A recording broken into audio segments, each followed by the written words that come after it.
हो आणि इथं आता महानगरपालिका निवडणूक 2025-26 चालू आहे हो आणि उद्याच्या दिवशी मतदान आहे. आहे. काय व्यवस्था आहे, काय चांगलं व्यवस्थित आहे, काय काय सांगा, काय सांगा. या ठिकाणी डॉक्टर झाकीर हुसेन हायस्कूल इथं कसल्याही प्रकारची व्यवस्था नाही. आतमध्ये लाईट नाहीये. मग आत पूर्ण घाण म्हणजे धूळ इतकी आहे.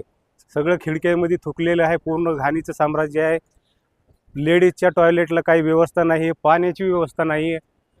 संध्याकाळी लेडीजनं कोणत्या जे पोलीस आहेत ह्या लेडीजनं कुठं झोपायचं, त्यांची काही सुविधा नाही. झोपायची पण सुविधा नाही. झोपायची पण बाथरूम नाही, पाणी नाही, काहीच नाही. पण अधिकाऱ्यांना काय सांगणार आपण आता. आम्ही आतापर्यंत अधिकाऱ्यांना त्यांच्या संपर्कात आहोत. ते म्हणतात आमची महानगरपालिकेची टीम यायला लागली, साफसफाई करून देईल. आतापर्यंत कोणी आलेलं नाही. किती वेळ झाला तुम्हाला सांगू.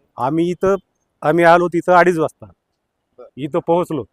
त्यावेळेसपासून सगळ्यांचे फोन सुरू आहेत. फक्त एकच उत्तर दिलं जात आहे की महानगरपालिकेचे कर्मचारी यायला लागले, पण आतापर्यंत कुणीही कर्मचारी आला नाही. या ठिकाणी आम्ही बघितलं, आता हौदेमध्ये सुद्धा पाणी नाहीये. कशातच पाणी नाही. आणि प्रत्येक हॉलमध्ये आम्ही बघितलं एक लाईट ट्यूबलाईट लागलेली आहे, त्याचा पण प्रकाश व्यवस्थित पडत नाही. मग अशा अंधारात काम कसं होणार आपण. आता आम्हाला तर संध्याकाळीच काम करायचं. पूर्ण उद्याचं जे करायचं ते पूर्वतयारी आम्हाला संध्याकाळी करावी लागते. आम्ही कशी करायची आता, जोपर्यंत सूर्य आहे तोपर्यंत तेवढं करू, नंतर पुन्हा काय करायचं अंधारामध्ये.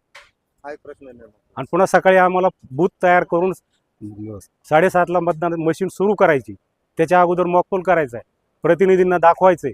मग आम्ही अंधारात काय करायचं, कसं तयारी करायची आम्ही आता. किती कर्मचारी या ठिकाणी आता हजर आहेत कामात. आता इथं कामाला बघा पूर्ण किती 12 पासून आहे नाही, 12 ते 19 म्हणजे प्रत्येक बूथमध्ये 4 कर्मचारी. अंदाजे किती कर्मचारी. अंदाजे 55-56 असतील सगळे.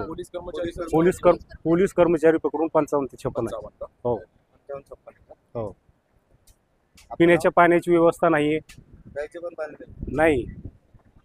त्यांनी ती छोट्या बॉटल दिल्या होत्या बारकाल्या, त्या बॉटल आतापर्यंत संपून गेल्या. आता संध्याकाळची आम्हाला व्यवस्था स्वतःहून करावी लागेल. आपलं नाव काय. शहाजी जोगदान.